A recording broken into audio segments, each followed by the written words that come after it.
Thank you all for being here. Welcome to the first panel of the 2026 Real Twin Peaks event.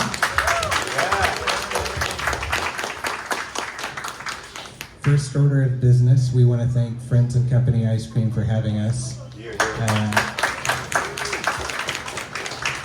This is our second panel that we've had here. We love them, we appreciate them, as we do all of these beautiful businesses in the Snoqualmie Valley that are hosting us this weekend. For our first panel of the weekend, I'm going to introduce our panelists here. To my left, Stephen Miller, the founder of Twin Peaks Blog.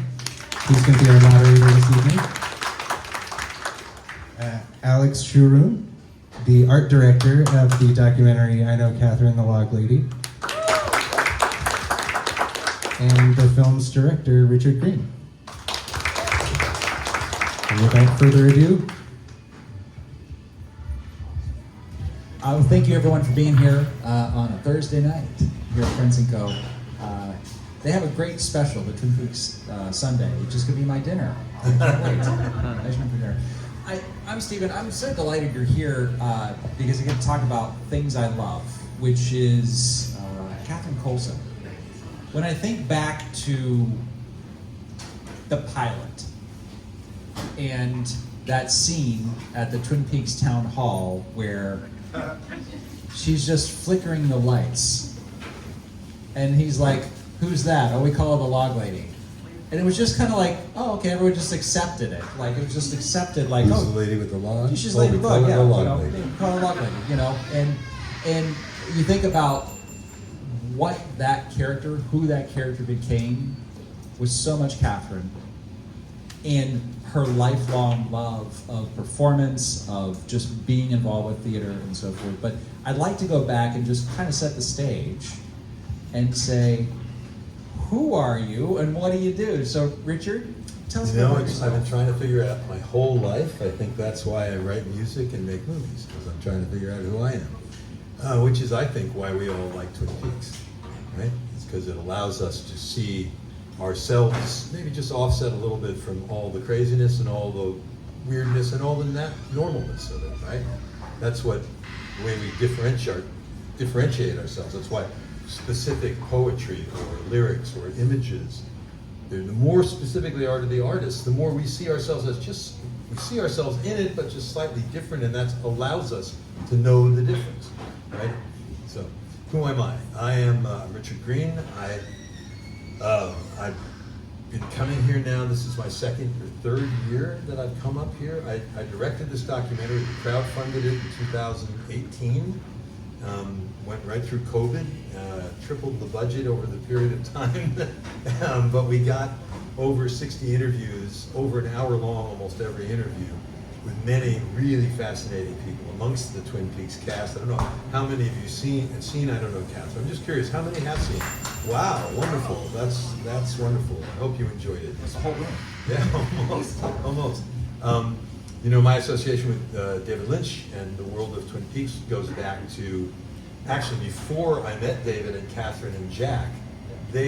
Catherine and Jack were already legend. I was 18, I moved up to San Francisco, and with a couple of other people, I started a theater company that had grown out of a theater company that Catherine and Jack had been in before they went down to LA to do Eraserhead. And that's Jack Nance. Jack Nance, who is Eraserhead, and Catherine Coulson, who's you all know, was there from the beginning and kind of kept David going at the AFI. She was the assistant to the woman who was the administrator of the AFI, and literally hid David in the stables and kept the sets going. Amazing. So my association with them goes back to that.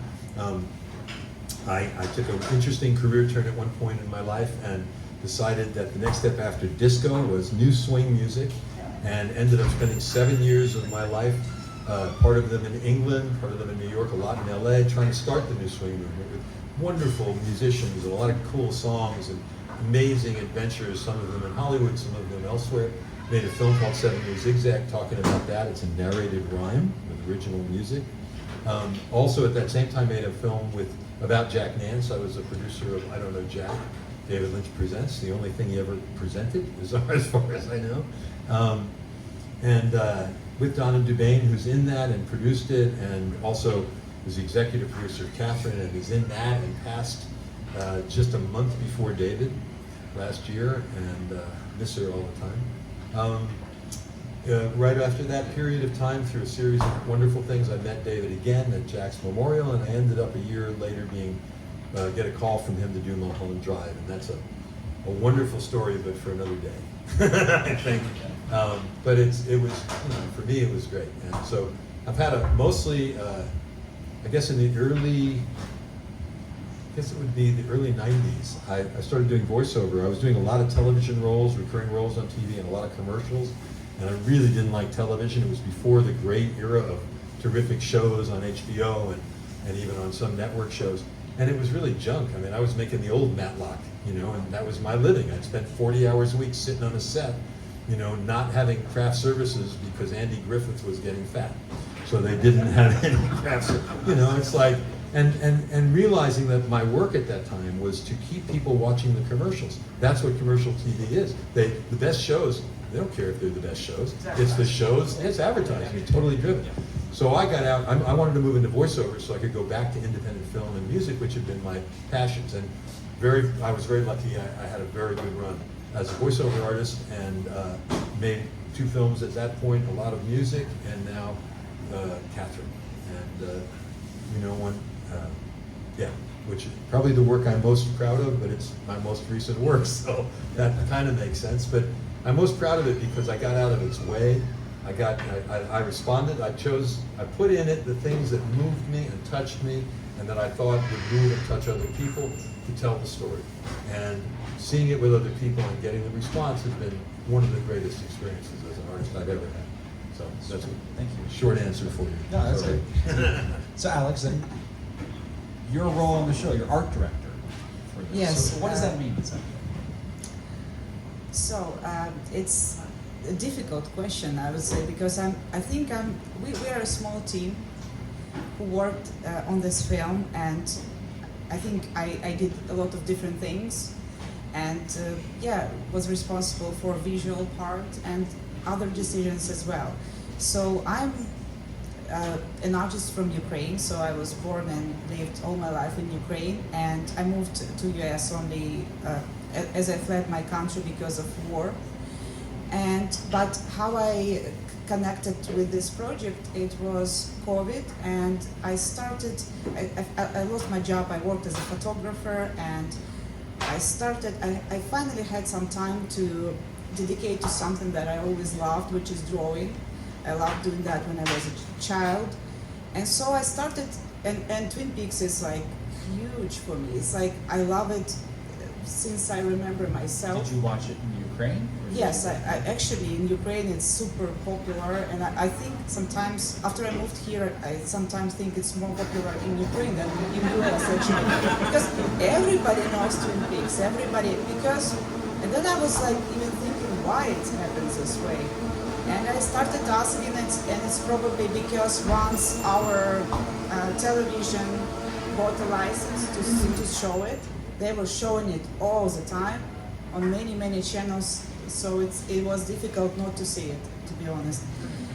So and so COVID and free time and my love for Twin Peaks and my love for the process of drawing, and I started drawing, and I had this big dream to visit this place where we are today, and it was like a huge dream. I was sometimes thinking, will I ever come here, or I will die first, or something like that, because for Ukrainian, it's very difficult to get a US visa, and it was always difficult. If you have money, don't have money, doesn't matter. So, and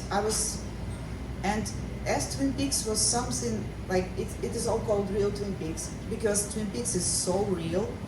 I mean, to me, after I watched the show, it was like a real town Twin Peaks, not like just the locations. Right. Okay, so I started drawing these locations, and those who saw the film, they saw the drawings probably, and so when I had like I don't know, like 7 of them, I decided, okay, maybe I should show it to somebody, and I made a post on Facebook group, like Genius of David Lynch, I think it's called. And then the next day I get a message like, do you have a log lady drawing? That with that person, so you can tell a little bit Tell about the rest that. of the story? No, just yeah. Uh, The rest of the Like long how did story. the connection work, right? So, Like, you know, how does I'm that- in a cave, right? I have this great studio, but the editing room is a darkened, smaller space, you know, and I'm just editing every day. I have a piano in the other room, I go in and play piano and I edit. It's COVID, right?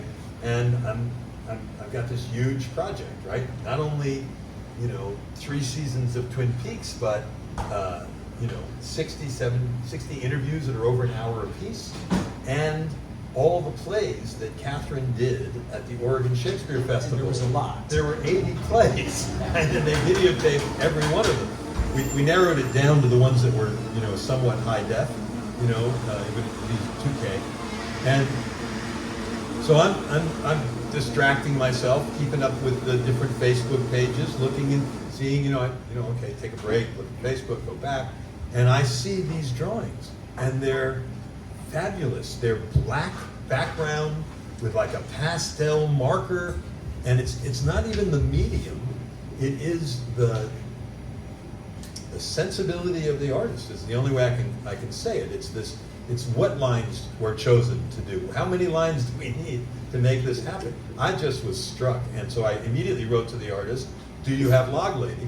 I've been berated in public before for not even saying, hi, my name is Richard Green, and I'm just, do you have a Log Lady? Assuming that she would know. Assuming, oh, I know, Richard Green is, right? So, and she said no. But she said, I'll make you one. And she sent me 2. And one is in the movie, and I'm forever in love with it. And we started working together. Our executive producer, Jane Albachet, secretly contacted her and asked her to do some piece of art that she could give me as a present that was Mulholland Drive related. And Alex came up with this incredible blue diorama of the magician with the blue-haired lady. It's just really cool. And then I got the idea pretty quickly that the visual of this was so unusual and unique. It'd be a great way to represent maps. Catherine, as you see in the film, she goes from San Francisco to LA. We see these icons, iconographic images, and I could float around them in After Effects and move around them and get some real production value out of some really wonderful drawings and some good motion graphics help from John Atkinson, who did a lot of our almost all of our motion graphics. So we started working together, and then we started Zooming together to do that work. That's how we were doing, and eventually, for me, having someone understand where I'm coming from, not just artistically, but emotionally and intellectually and spiritually and artistically, connect with someone on a level that you just want to spend time with that person, and eventually we got to spend some time together. How's that? I didn't make it too crass. You have spent some time. We have spent this past year has been a busy year. This year, but 4 years ago, her and her son came from Ukraine after we met in Germany. A quick little addendum to that. I'd love to tell this part of the story. We met, the bomb started falling. We've been talking to each other a lot for 6 months. Bomb started falling on Ukraine. We had an editor, Jose, who had gone back to Poland. He'd gone to school in Warsaw, and he was back in Poland. He had a kid there, and Warsaw was near Kyiv, where she was living with her son. And I called him as soon as the bomb started falling. I said, if we get her to you, can you help? And he said yes. And so after 10 days in a basement, she finally was able to take her son and get on a bus and a train, and 48 hours over, standing up most of the time, get to Warsaw. I have video, I've never looked at it. We did a Zoom interview when she arrived in Warsaw, and it's war-torn, it's the war is here. And here, for a lot of people, she was beat up. But she wasn't safe. The war was still happening, and it was close to Warsaw. They didn't know where it was going to go. And I had a wonderful woman named Evita Wagner, who's German, who had come to work with the Had to Be Made Film Festival like 22 years ago as a programmer. And I ran into her 10 years ago at a friend's film, and she was a composer, and I needed some help audio, so she was over at the studio, and I'm telling her about this, and she looks at me and she says, my parents, I grew up in Warstein, northwest Germany, and my parents still live there, and there's a refugee apartment above the house, and the refugees just left. Should I call my father? And I'm like, where's the phone? 2 weeks later, Alex and her son were living with these wonderful people in Warstein, Germany. 5 months later, I finished the film. The first cut of it was a 3-part miniseries, which we made one day release. I sent it to David. I got on a plane. I went to Amsterdam, rented a car, came down, and met Alex. We spent 3 days together, just mostly holding hands and talking. We ate as well and danced a little bit. I won't get into it. But we determined, after spending then some time with her son and mother, that's when I got the call from David, who had seen the film. I was in a mall in Frankfurt, Germany, taking her mother, and her son around to look at the buildings, and we're in a mall. And the call comes in, it's Michael Baril, David's assistant, and I'm like, oh my God, where's my headphones? Oh, I'm in the middle of a fucking mall. Wait a minute, but there's a door. Oh, that's where the employees go. It's a hallway. Okay, I'll go down the hallway. Be quiet. I go down the hall. Okay, Michael, I'm here. I got my headphones in, Michael. Michael, I'd gone too far down the hallway and dropped the signal. And now, oh my God, right? So I run back in. And then, boom, boom, boom, Michael calls back and puts David on.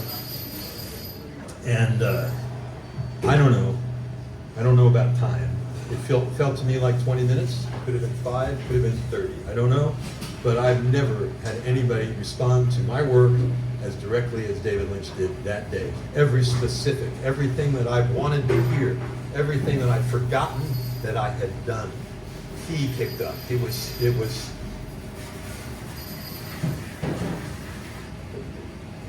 Oh, yeah. So that's my story. And we decided that she would come and live in America, and she did. We thought it would take a couple of months. 3 weeks. 3 weeks later, right? 3 weeks. 3 weeks later, her and her son arrived, and we immediately started living together as a family. Like immediately, that was it. And we just got married 6 weeks ago. So that's all I've got to say. That was a long setup for that. That was the dream. Yes. But it's interesting how this work, David's work, related Catholic. These people, there's like an energy, it seems, that brings people together. That's why we have people traveling from all over the world to the real Twin Peaks here to see this event. There's just something about it. And I imagine that through the process of creating the film, you discovered this. You discovered these moments of kismet, these moments that are just like, huh. Yeah. I wonder how that worked out. Yeah. I all the time see that David Lynch's work is connecting people. I found not only our relationship, but my best friend, who is now in Ukraine, it's like I found so many people in this community. It's just, I don't know, it's just some magic, in my opinion. But then part of it, I got the very first screening of the film publicly. There was a sneak peek 1 year ago here today, and right after we got back to LA, we got hooked up. We were looking for some help, assistance, and one of the people that called me was Connie, Catherine's niece, Constance, right? Connie's in the movie, and she said, "Oh, my daughter Claire just graduated from college with an MBA, and she would love to help you if you need any." She didn't see the ad that we put out, just out of the blue, Catherine's hand, right? And so all of a sudden, we're working with Catherine's great niece, right, who's totally over the moon enthusiastic about the fact that this is happening, about her great aunt, who she grew up knowing, Thanksgivings at the Coulson house, the Olivier house. So I had even a deeper dive into the culture. What's interesting for me, Alex is a Twin Peaks fan, and I imagine many people here are deep Twin Peaks fans. I'm not. I love Twin Peaks. I loved the first season. I watched it. I was into it. I was a little uncomfortable about it because I had done 7 Year Zigzag that I was talking about before. Ends with a crash. It's the worst show ever at the Roxy. It was just, it's awful. It's embarrassing. There's flop sweat coming down my face, and we included it in the movie, right? So you see me go through this torturous period. And the thing I fell back on was acting. I was in LA. I couldn't get out. I had no money.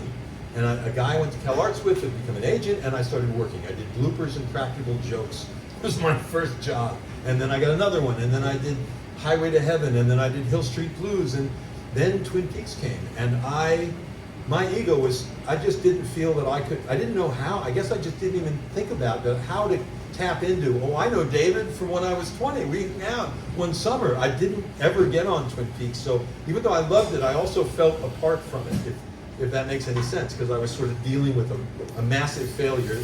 Thankfully, so many philosophers say you learn nothing from success and everything from failure. I must know a fuck of a lot, because I have had some dramatic failures. But because I decided to direct this, because I wasn't a dyed-in-the-wool Twin Peaks fan. I'd been to one festival in 2002 because of, I don't know, Jack and Mulholland Drive had just come out. It was wonderful. Catherine was there. It might have been the last time I actually saw Catherine. It was at that festival. I don't remember. And so for me, it's a discovery process. All the interviews, 50, 60 interviews with people who knew Catherine deeply, gives me the sense of knowing Catherine. Now, what I found is this, it's not, so the second screening was at Ojai. Claire got us called up the Ojai Theater, and David Berger, who owns it, who started VIP tickets with like all the big companies, right? He owns it, he restored it, he loved Mulholland Drive. It was his first film that he had there. He gives us this great big welcome. We had this wonderful screening, and we invite Mark Frost and Sabrina Sutherland, and they were wonderful. And Mark was very generous in his time, but also in his support of what I had done when I walked into his car. And you have to understand something, if we all don't know this, Mark Frost is one of those really smart guys who knows everything about Carl Jung and telling stories, and from the days of Hill Street Blues, when I interviewed him, I brought my residual check from one of the episodes he had written. I had a small part, right? But what I found is that intelligence, that interest in life, that interest in looking at life from a non-traditional perspective, not giving it too much credence. Nobody's proselytizing here, but being open to other interpretations of the way things are is at the essence of that show. That's at the essence of Jungian philosophy. That's at the essence of Mark Frost. It's at the essence of David Lynch, who saw things in a different way. And the way he saw it hits us all. And its weirdness is part of what stimulates us. It makes us feel more human, maybe. Those happy accidents. Yes. Those things So, that just happen. I have found that the people who are here, the people who live in this area, we're talking about a lot of software engineers out here, too. Very smart, very committed, very creative, very artistic people who think there's more to life than chasing a buck or a football team. And I find that the interaction between the people is what is most stimulating and exciting, and it's what drove Catherine. She was a theater performer. She grew up. She was Snow White at Disneyland. If you were a kid and you went up to Catherine and Snow White, can you imagine the warmth and the amazing energy she would have given you? So that's what she did, and she did it in the theater, and she did it in Ashland as part of the theater for the new people. So the discovery for me is that I don't feel so alone in the world, because I know there are other people that are looking for signs and trying to interpret them and don't take anything too seriously. And I just think it's a great crowd of people. For you, coming here to the real Twin Peaks, seeing this thing, the drawings you did, was it before you came here? Yes, that was such a dream that I kind of started my journey, and I even called it this way. I wrote in that initial post, okay, this is my big dream, and I'm starting, as it's almost impossible to visit the locations, I'm starting my journey on a black paper of my sketchbook. So yeah, I saw it 4 years later after I drew it, and I don't know, to me it actually looks the same. It's not like, in some films, location is one thing, what they do is post-production and everything, angles and everything is another thing. Here, to me, it looks like in the show, and I feel like I'm in the show actually. So we go back a year, and we're at the historic North End Theater, the Yes. place where Twin Peaks Fire Walk with Me debuted its North American debut in August of '92. What was that night like to be in the real Twin Peaks, showing in a stage, in a theater where David Lynch stood and talked about the smell of the theater and how it had this historic smell to him and how he loved vintage theaters? Electricity. Yeah. You wanna Tell about Okay. electricity. So it does have an historic smell to it. It is very, very particular. And I wasn't here in '92. And we go, and the family is wonderful. The family that owns the theater, they love movies, they love Twin Peaks, they love the people they're working with. Sam is really easy to work with. It's a great group, right? So we set up, they give us an area, we set up all these beautiful, you'll see, by the way, in the corner over there are all of these, there are some of her original drawings, signed ones, and t-shirts, and I really highly recommend, whether you buy anything or not, go take a look, because it's really a feast for the eyes. There's some wonderful stuff in little red glasses. None of us are wearing red glasses. This is, so we set up that, and it's pissing down with rain, right?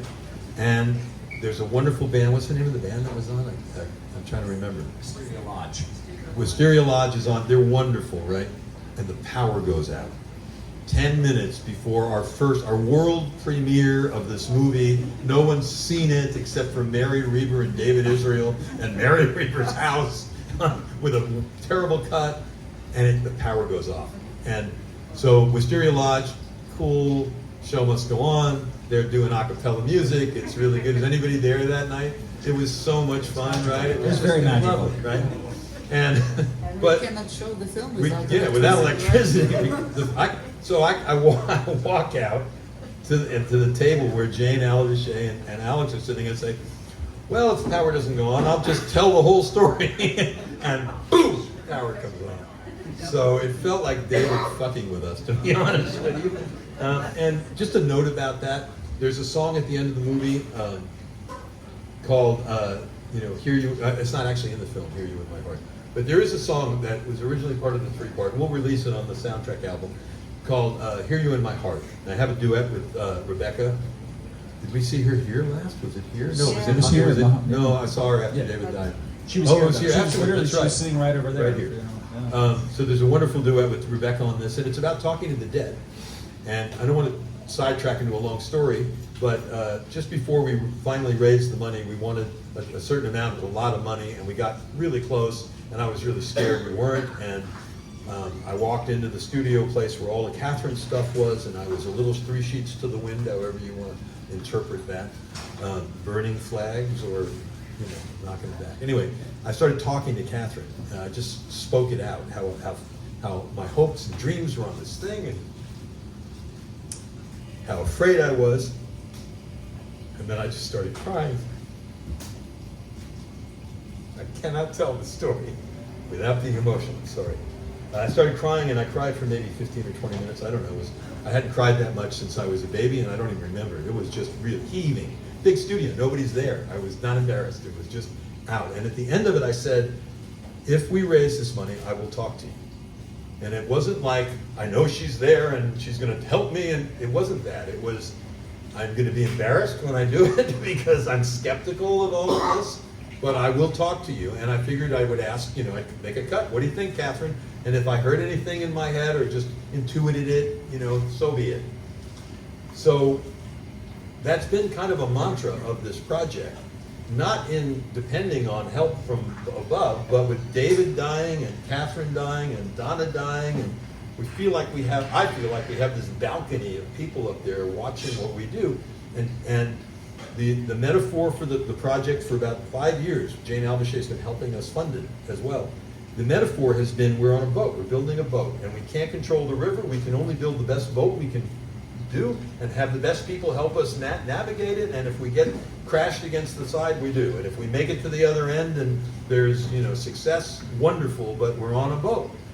And it does feel to me, again, I'm a skeptic by nature. You would ask me in my teens what sign I was, I would have said skeptical rising. But I feel like there have just been the winds have taken us with the way the water's going, the currents and the winds. We've been assisted. We've been helped. We had that screening. It was fabulous. It was amazing. Immediately figured how we could trim a little more here and make it better. What was the audience reactions? How did that shape, like, how the film was evolved? Okay, so here's another weird story, right? So the second screening of this movie ever in history, we're watching the movie. It's a full house. Claire Olivier, Catherine's great niece, made red glasses cookies for everybody, right? There was charcuterie beforehand, celebrities, a full house. It was wonderful. The movie sounds good. It looks good in this theater. I'm like so excited. And about 10 minutes in, maybe 11 minutes in, a fight starts breaking out in the middle of the theater. You know,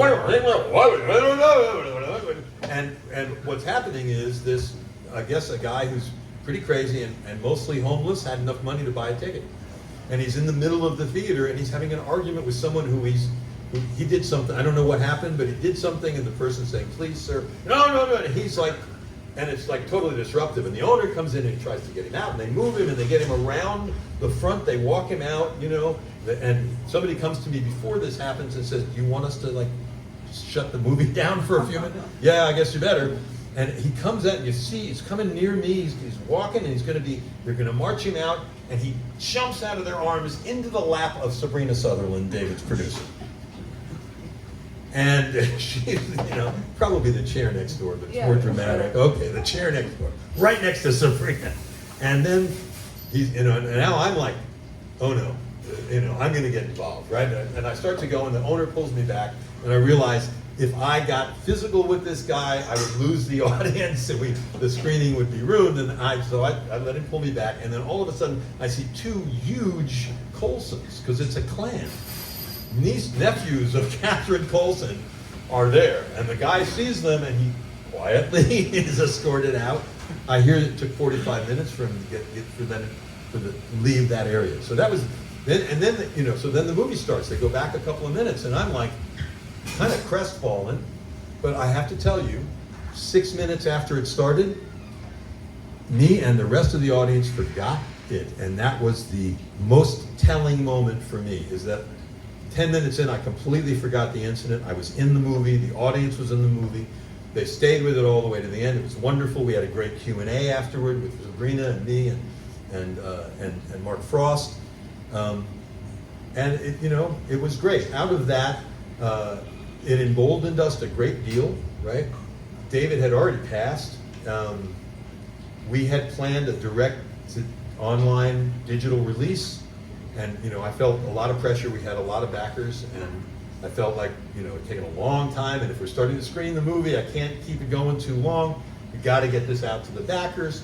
But then all of a sudden, through the Lemleys and a couple of other people in Chicago at the Music Box, we met this woman, Jessica Rosner, who had, anybody here heard Hundreds of Beavers? The movie Hundreds of Beavers? Phenomenal movie. Nobody's seen anything quite like it. It's like a road show around the country. And Jessica Rosner was the person who booked it. And all of a sudden, she calls me up and she says, look, I know you haven't hired me yet, but I called the guy at the Ashland Film Festival and he wants you to open the film festival with your film. And we're, what? And we were in over 100 screens in the next year without doing anything other than allowing Jessica Rosner to do her job and making sure that the material got there. The difference for me in that was that I got to see the film with audiences and realize that they were feeling what I was feeling, and when it got a little bit slow, I had a chance to trim it down. So we're 10 minutes shorter than we were when we were here, when we were at Ojai. Maybe 12 minutes shorter than when we were here. So we saw like the rough cut, the work prints versus the you know. Yeah, I mean it was pretty polished, but yeah. Subsequent, the big thing that she got us that really kind of tweaked the whole thing for us in our heads. Where she got it, we were the closing show at the American Cinematheque's. This is not a fiction film festival, and it's at the Egyptian Theater. It is a huge theater, and we did a red carpet, and it was touch and go because they didn't want to do the Egyptian. They wanted us to go to a smaller theater unless Kyle agreed to come, and Kyle agreed to come, and he came, and Mark Frost came, and Sabrina. We did a great Q&A, And it was fabulous, and that leads to other theaters across the country and now the world wanting to see the film, and which led us to delay, to an extent, the digital release. There's a whole story with, that was scheduled for the beginning of August, and that's another story. So, I'm curious, by a show of hands, who met Catherine Coulson? Has anyone met Catherine Coulson? no, not that many. Not that many.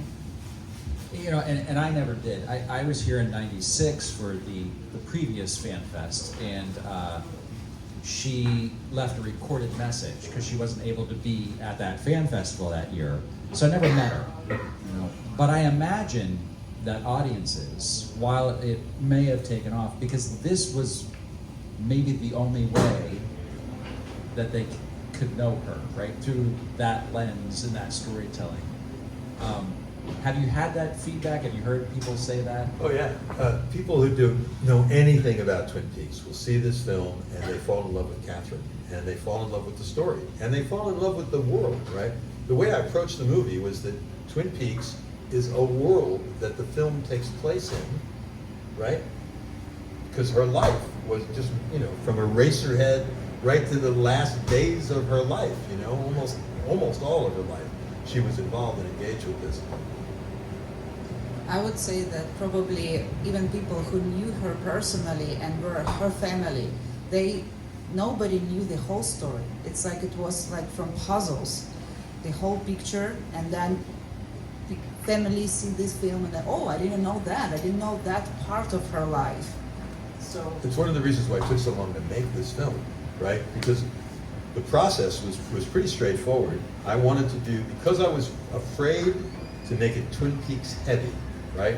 To make it about that, and that's not what David wanted. We were really clear after the interview, and his was the first interview I did for this film, right? There were 4 or 5 other interviews that were done by Bill Hougsey, who's in the film. We decided he wasn't going to direct it, and I decided I could do it because I wasn't close to her. We were cousins in a big theatrical family. We saw each other. We helped each other. I really dug her. I hope that she really dug me, but I don't even know. We just helped each other. I wouldn't be in Mulholland Drive if David hadn't called her and said, "Who's that guy that was real good with words and used to be a magician?" Right? It's just right. So it's the process, right? We had to. I wanted to conduct all the interviews before I went back and watched season 3. I didn't even watch it. I just wanted to do the interviews. I wanted to find out. And each of the interviews, what's interesting about them from my perspective as a filmmaker, and just as a guy, is I thought in order for me to be able to understand the relationship that Kyle or Grace Zabritsky or Robert Schenken, a Pulitzer Prize winning playwright, had with Catherine, for them to be able to talk to me and give me some insight more than just facts and I'll tell you a quick story and da da da da. I needed to understand how they viewed their lives, right? So I went back and talked to them about their backgrounds and their artistic, beginnings, and just established a rapport so that by the time we got to them meeting Catherine, I knew how to phrase questions, and they knew that I was interested in their responses. So we got these really dense interviews with people just having insights while they're talking to you, which is what you want, right? You don't want this to be well, what are we going to talk about then? And then I'll say this and you say this, and okay, we got it. No, you want it to be spontaneous. You want it to be passionate. And especially with Catherine, I wanted to elicit emotion. I wanted to hear things that I go, oh, somebody else can want to hear that, right? Those moments, but not in an exploitive way. It needs to be in a way that you and I are talking to each other. I'm doing all the talking, but you're reacting and I'm responding, and that's that depth. When I did Mulholland Drive, David had sent me the script in English. He wanted it in French and Spanish. I had to do it in 3 days. I decided I couldn't learn it in 3 languages, and I would turn it into one script. And I'd decide when it was French and Spanish and English, and then he could change it if he wanted to change it. So I did that on my own, right? I had to translate it on my own because he wasn't there that weekend to do it, right? Or give me somebody. And when I brought it to him, I said, here's the script you sent me in 3 languages. It's 21 pages. Here's this 9-10 page thing I did that's kind of a compendium. Do you want to see it? Yes, let's look at it. And that was it. And I did it, and we made one change in my choreography. No dialogue changes, nothing, right? But it was incredibly collaborative. And when I did it, and him coming, I can remember seeing him coming back from the darkness, because I'm on stage with all these lights, right? The girls are up there, cameras are there. I never saw any of the camera people, because the lights were so bright, right? And I just remember David coming out of the lights, and the smile on his face. Aces, Richard. And it was so satisfying as an artist. I just knew, I felt that I had been seen. Much like when you find someone that you really love and that you feel that they get you, and you feel like you've been seen, you want to spend your life with them. Anyway, so when I did the interview with him, it was that. It was the other side of that, right? It was that kind of give and take. I don't remember the question. Oh, no, the reactions from folks. I'm curious, 60 interviews, a lot of research, a lot of stuff went into this. What was the thing that surprised you the most about that you didn't realize about Catherine? Well, I mean, I didn't realize the arc of the story. I mean, that got me when I first started doing the research. I mean, the day she died, Donna Dubain called me because Timmy Neer called her from the house that Catherine had died 4 days, she said a couple of days at that point, after shooting her final scenes, and they had signed $6 million penalty NDAs. They couldn't talk about it, but she called Donna, and of course Donna called me. And I'm like, you're telling me that there's an actress who I know, Catherine Coulson, and she has cancer, and she's dying of cancer, and she's playing the role of the log lady who's dying of cancer, and she dies a few days. That got me. I mean, I just thought, that's how, why must the show go on? How did this happen? I was hooked 10 years ago. That was it. And different processes to get to where we finally 3 years later raised the dough, right? And then the process was shoot 60 interviews. It took almost 2 years to get finally Kyle's interview, and I think we did one more after Kyle. Then we had, just from 60 plus interviews, over 80 plus hours just of people talking, right? What is the story? If you do a biography of Abraham Lincoln, you can go read 50 other biographies. It'll give you all the details and time. Everybody knows what he did, right? Nobody knew. Nobody. Jenny Sullivan, our producer, maybe one of her closest friends, there's tons of shit she didn't know. So we had to just lay it all out. That took 2 years to shoot it, another year, maybe a year and a half to get it all laid out. I think it was 9 hours, the original, just people telling the story, one after the other, lots of redundancies, obviously. And then it took another, I think, a year to shape it into something that we could look at and understand as a story, right? What actually happened? What is the order? What does this mean? Oh, you asked me what most surprised me? I mean, just on an experiential level, it had nothing to do with Catherine in some way. Bill Haugsy, who's in the movie and goes through, I mean, he cuts his guts open and lays them out in the movie, right? Largely, I think, because Jenny Sullivan was there when we did the interview, and Bill Haugsy was really mean to Catherine, and he wasn't a good man. He tells you about it in the movie, and I think this was his mea culpa. I think it was him telling, not me, but Jenny and maybe the world, through me, through this conversation, the story. And the story surprised me. I didn't know. And I didn't know the depth of Catherine's ability to forgive, her depth of the ability to come back to the things that matter, right? The thing, for me, the movie starts with her, a couple of days before she dies, that opening of this film, right? And David talking about their closeness, and it ends. And I don't think it ever left. I think that it's just this eternal relationship between them, whether the eternity goes beyond their lives or is eternal. I don't know. But I think the thing that surprised me most, is what it did to me personally. That for 6 or 7 years, I couldn't stop crying. And it wasn't because I was sad and missed Catherine. It was because I was absorbing, I think, all of the feelings of these people and the poignancy of life and looking at my own life in relation to this. I got a son that is growing and my life is changing in many ways. So I think that, and you saw it today. I mean, I'm talking about a couple of things and I'm getting all choked up. Talk to me a year ago and I would be right on the table before I could gather my thoughts.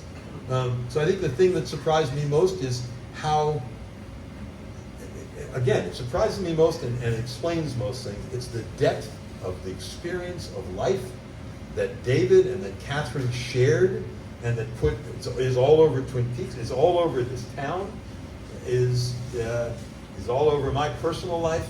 That's the thing that most surprised me. Is that what you want people to take away from this film? I want people to take away from this film that every moment of life is worth living, and that it's worth it to go out on a limb and do what you feel and what you believe in. That if you care about other people, if you put yourself in service of them and yourself, we're just as important as anybody else, right? Don't forget us, right? Individually, who we are, we don't have to do everything for everybody else. Take care of ourselves. If we do the things that are important to us, they will give life meaning. That's where it comes from. We don't know, we don't know. Alex, is that what you take away from the film? I think it's a very inspirational film, which can inspire people, which can heal. And as for the audience reaction, the first screening we had here in North Bend Theater was like we had the test screening to some degree, and we had this kind of questions. We were very curious to know what worked, what didn't work, and some people wrote how it affected them and how it helped them in their life situations to look from a different angle and have hope and just to believe in love and life. And I don't know, I just hope it can change people's lives for better, of Can I course. say two little things? I want to talk about a program that we're doing that everybody should know about that's inspired by this whole thing. But I also want to go back to the idea of talking to the dead. And in the song, right, the lines, if I may quote them, if I talk to you now that you're gone, how will I know that you hear? And if you talk to me, is it really you or imagination whispering in my ear?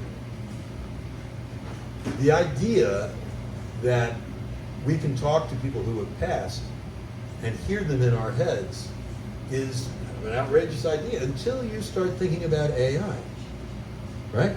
AI takes data, information, profiles of people, if you will, images, whatever you're using, puts it into a database, and then rearranges it to imitate or mimic or show the essence of some particular command, right? So I've got my dad, all the years that we spent together, every said to these in me, in my database. So what's the difference, whether it's my program or AI, extracting the things my father or the perspective without me understanding the process? I don't know how AI does it. I'm not in the machine, and I'm not in my machine. But if I talk to Catherine, or if I talk to David, which I only do sometimes, okay, whatever that comes to mind is coming out of my imagination. Maybe there's something going on, maybe there's not. Maybe it's, we're tied to a universal consciousness, maybe we're not. I don't know. But what I know is that they're in me, and I can live from that. Okay, last thing I want to say, because I think, imagine we're running out of time. Close? We good for a minute? I literally have no concept of time right now, so Okay. I'm What time on is Florida it? time, so Anybody know what time it is? I'm looking to timekeeper What is it? Vinny. 6:46. Oh, we got a few minutes. Okay, so let me tell about this thing, because I want everybody to know that this exists. Because our backers were so long waiting, we decided we were going to do something for the backers and came up with this kind of wacky idea that seems to be having some traction. And it is our curator codes. We decided we'd give every one of our backers the film, whether they paid for it or not, they'd get the film. And they'd get a code. And if they send that code to any of their friends, family, followers, subscribers, whoever they send it to, that person will get $5 off the unlimited streaming price of the film, and they will get $5 directly to them or to a charity that we set up, a couple of different charities that Catherine supported. And we thought this is really a good idea, because then we got like 1,700 backers, and every one of them are going to run out and tell all their friends, and we'll get our money back eventually. The backers have responded. It's been wonderful. But we also realize that there are 4,500 community theaters in this country that have very difficult time raising funds. It's hard to make theater. So we are next week reaching out with video and through ads, hopefully, in some theater magazines and some TikTok and Instagram and Facebook, to all of those theaters saying, here's the film for free. Watch the film. If you love it, if you believe other people should see it, then here, do this thing, and you'll make money for your theater company. Anyone here who has seen the film that wants to be a curator, or Green at History of Cool, or go to the website and just click in and tell us that you were at this event, we'll send you a curator code. Share it with your friends. If you believe that this film has some value and can move people and move the conversation about facing death with dignity and enthusiasm and life, you know, every moment of it, then spread the word and share in the revenue or donate it through your own devices to a charity or one of the Catherine's favorite charities that we put on the campaign. We think it's wonderful. We hope it works because we're putting our entire marketing budget behind it, and we shall see. But the beauty of it is, and I talked to the balcony about this, and they said, go ahead. The beauty of it is, if we're successful, it's a really good model for people, for filmmakers, because it means that they're building an audience, the curators are helping them, the curators get the benefit, it becomes fun, and it becomes a model that is sustainable in a world where, you know, we're getting monopolistic in who owns the studios and who buys the documentaries or the features or whatever else. It's getting to be a very, very tight world. And this is a possible solution. So think about it. Just go to the website. You'll see the curator thing at the top. Click on it. It's really easy to follow.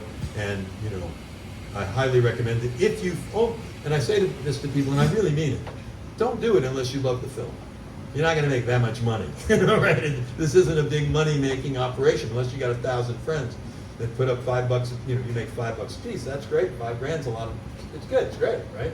But you got to do it because you love the film, and that's what will encourage other people to see it. Is your love of it. Just like I'm here today talking about my love of this film, because I'm just like everybody here. When I sit in that audience, it gets me, and it gets me because I picked it all. So that because it got me, and that's why it's getting you. Plus that we have really talented people, you know, making it better. All the graphics have been updated, all the mix has been updated.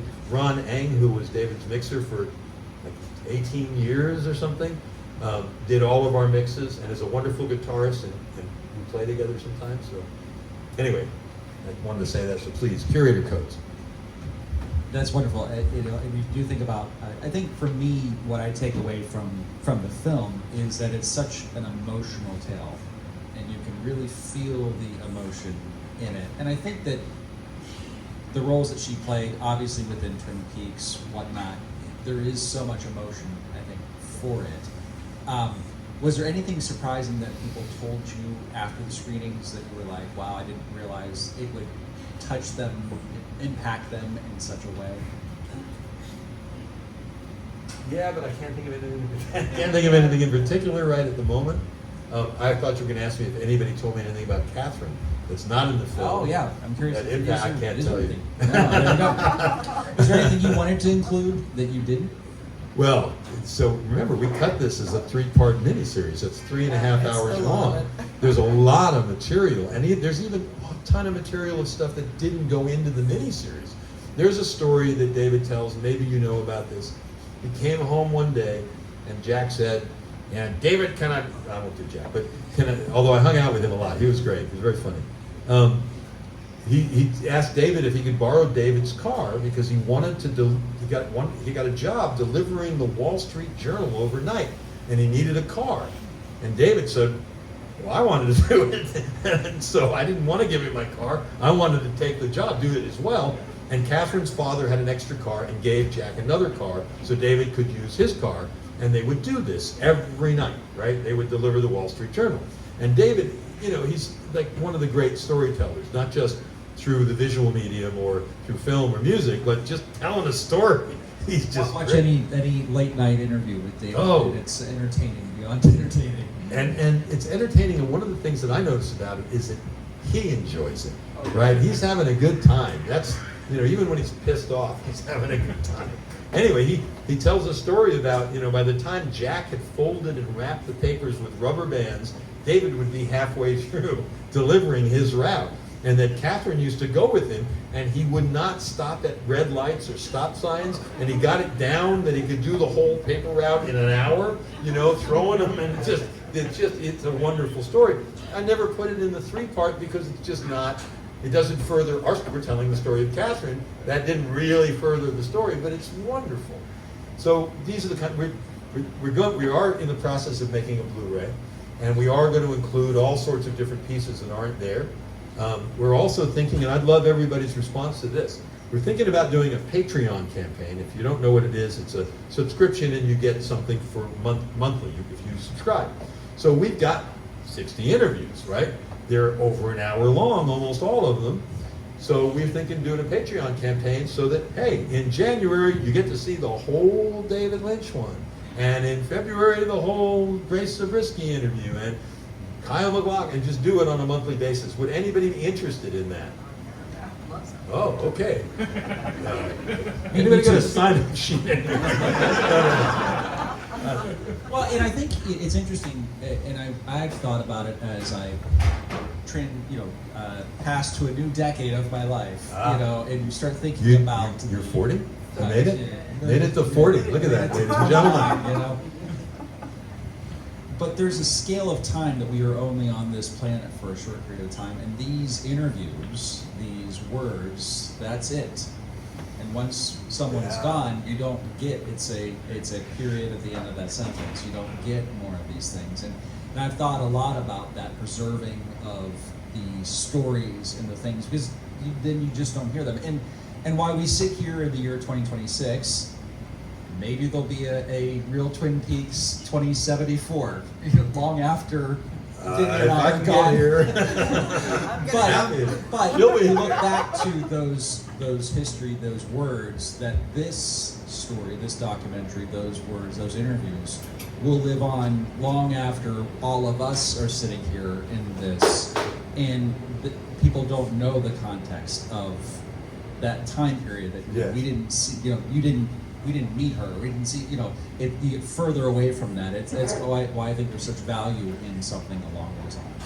I think it's a great deal of value, and I want to take a minute to say that you are one of the key people that are not only keeping the values alive, but adding just quality interviews. Not that this one's great on them, but just the quality of intelligence and respect for the material and interest in the people.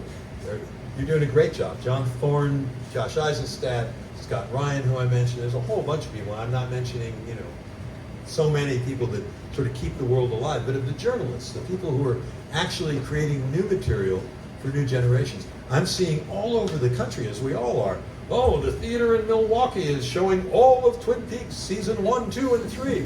Well, what is that going to do? That's going to make the television station in Milwaukee's going to want to show Twin Peaks 1, 2, and 3. We're going to end up being in Ukraine and having it all around all the time, and there'll be more people. Is Friends planning on expansion or anything? Maybe next year. It could be really difficult in here. Hello, John. That's John Thorne, if you don't know. You all know. That's him right there. So thank you, and thank John and all of you guys, because that's what gives us the opportunity. If people want to know more about the film, where should they go? They should go to iknowcatherine.com. That's the place. It's a good website. It's improving. We have our technical guy is really kind of almost volunteering. He's getting just really with us. His name is Vitaly, and I can't pronounce his last name. He's Belarusian and he lives in Costa Rica. Now there's a combination for worldwide enterprise. But it's really our website, with large art direction input from Alex and Claire and a bunch of different people to build it and make it happen. iknowcatherine.com. There's a lot of great merch, some of which is out here at iknowcatherine.com. We're going to start posting all of our ads. We've been making tons of social media spots and ads, and now we're actually changing our focus. We've got a lot of followers. I'm sure many people here follow us, and I invite you to on Instagram or Facebook, or just go to the website and sign up for being a subscriber. But we're starting to look at bridging out our marketing campaign to a larger group of people. You know, there's fans, there's us that are here that could afford the time and the money to come here in our lives and be a part of it. There's probably tenfold other people around the country and 100-fold around the world who would love to be here with us doing this. That's really a small percentage of people. A couple of 10,000 people, maybe 15,000 are active fans of this movie.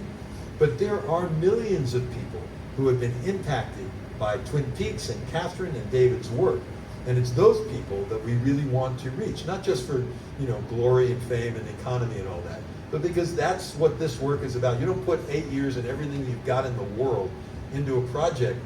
And I didn't do it for Catherine, right? I wanted to tell the story, but what I've gotten out of it is just enormous into my life. And that's why it is valuable, not just to me, but to all of us. The film is not, you know, yes, I'm very proud of the way I put it together, but I didn't write this story. I did not create these characters, and I did not write the dialogue, although I did put a couple of sentences together that's going to make them make sense. Yeah. It's my job to present it to you, and I'm proud of what we did, and I'm really grateful you're all here.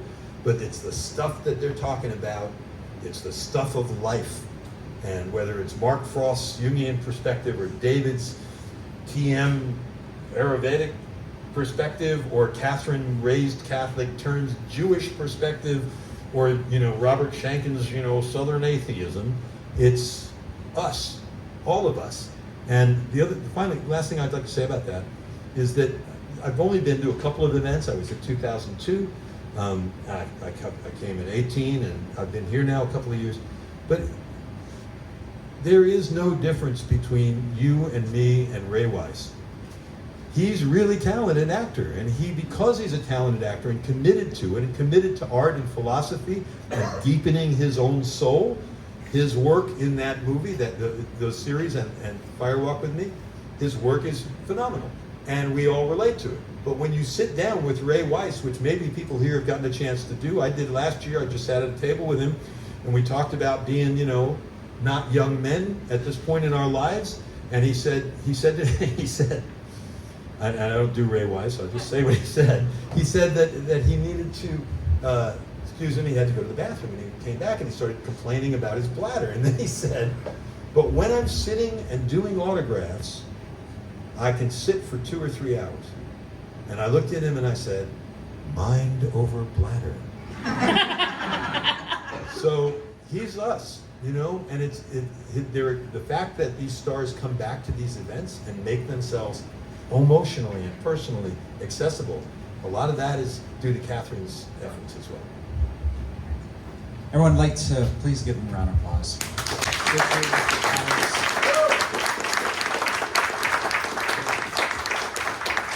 As a longtime fan of this series, and obviously learning so much more about Catherine's work and in the passion she poured into what she did every day, I'm grateful that you took the time to do this. I know it was a labor of love, but it does mean a lot to folks like myself and to many in this room here. So thank you for what you're doing. Thank you. One more time. Again, thank you to Friends & Co. for hosting us here tonight. We have plenty of other free panels that are taking place this week, including John Thorne and Josh Eisenstadt, and Charlene Weiss will be on a panel tomorrow morning at the Heartwood Cafe. That's going to be about Audrey Horne, a journey through 3 seasons. There's going to be other panels. One, I'll plug my own. It's Japan, Twin Peaks in Japan. That'll be things you've never seen. Literally photos you have never seen, and it's going to be amazing. From that, Vinny's doing a prop panel that's coming up on Sunday, talking to Jeff Moore and Stephen Gibson, who worked on as prop masters for season 2.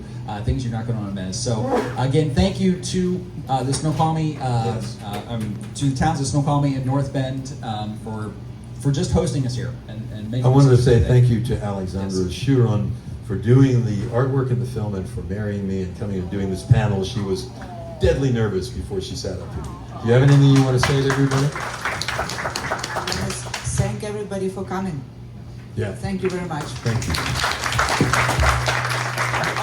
And Richard, Alex, you'll be back. Yeah, we're going to be back right there. There's There's wonderful merch, and come and look at it, come and buy it. I will sign anything anybody wants me to sign for free. So we're here. Thank you all. Thank you.